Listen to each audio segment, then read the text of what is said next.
গাজাবাসীর প্রতি সহমর্মিতা দেখানো এবং ফিলিস্তিনি ইস্যুতে মার্কিন নীতি পাল্টানোর ঘোষণায় ভাইস প্রেসিডেন্ট কমলা হ্যারিসকে বামপন্থী উন্মাদ আখ্যা দিয়েছেন ডোনাল্ড ট্রাম্প।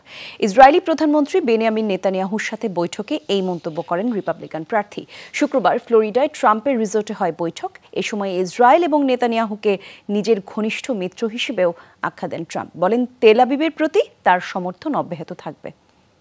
স্যান্ডেলিনা সো, রূপচর্চায় আভিজাত্য। স্থানীয় সময় শুক্রবার ফ্লোরিডার ট্রাম্পের মারে-লাগো রিসোর্টে পৌঁছান ইসরায়েলি প্রধানমন্ত্রী।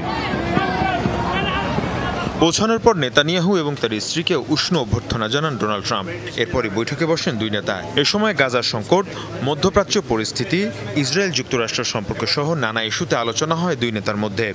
ফিলিস্তিনিদের প্রতি সহমর্মিতা জানানোয় রীতিমতো তুলোধুনো করেন ভাইস প্রেসিডেন্ট কমলা হ্যারিসকে। কমলা হ্যারিস একজন বামপন্থী উন্মাদ। তার আচরণ ধ্বংসাত্মক। তিনি স্যান ফ্রান্সিসকোকে ধ্বংস করেছেন। কিভাবে কোনো কিছু তৈরি করতে হয় সেটা কমলা হ্যারিস জানেন না। ইসরায়েলকে কেন্দ্র করে তার মন্তব্য অপমানজনক। একজন ইহুদি কিভাবে তাকে ভোট দেবে সেটা আমি বুঝি না। ফ্লোরিডার এই বৈঠককে যুক্তরাষ্ট্র ইসরায়েল সম্পর্কের জন্য অত্যন্ত গুরুত্বপূর্ণ হিসেবে দেখা হচ্ছে, কারণ ট্রাম্প নির্বাচিত হলে গাজা ইস্যুতে ইসরায়েল নিয়ে তার অবস্থান কি হবে তা স্পষ্ট হওয়া প্রয়োজন ছিল নেতানিয়াহুর কাছে।